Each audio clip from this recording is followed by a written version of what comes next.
Hey there, it's Perry with Paper Crafting Threads. Today I have a Circle Gatefold card. Let's get started.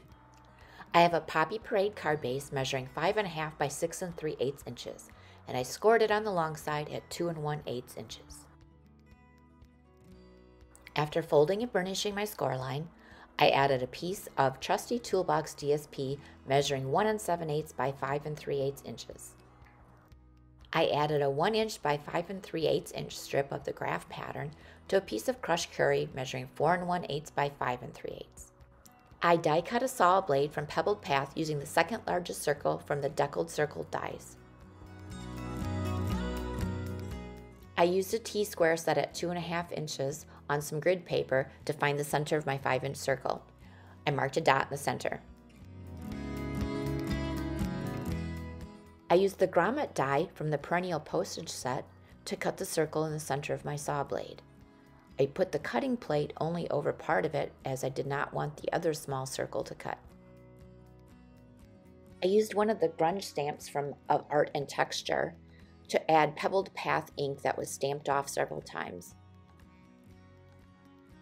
I inked Birthday from Biggest Wish stamp set in crushed curry ink on a piece of trusty Toolbox DSP. And I stamped Happy in Lost Lagoon over the top corner. I fussy cut a tape measure, pencil, and hammer from the DSP. Now it's assembly time.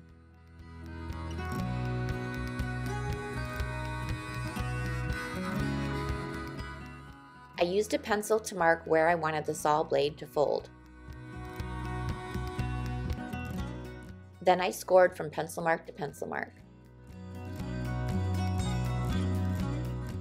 Fold and burnish on the score line, and adhere the little flap to the back of the crushed curry piece. Then adhere to the inside of the card.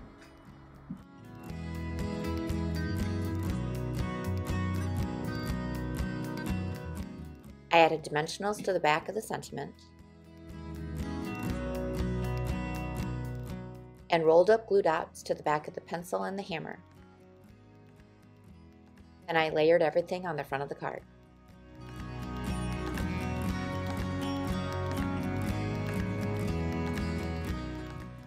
And there you have it, a Circle Gatefold card.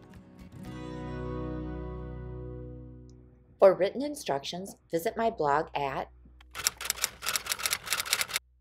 If you like this video, please give it a thumbs up, subscribe, share, and thanks for watching. Bye!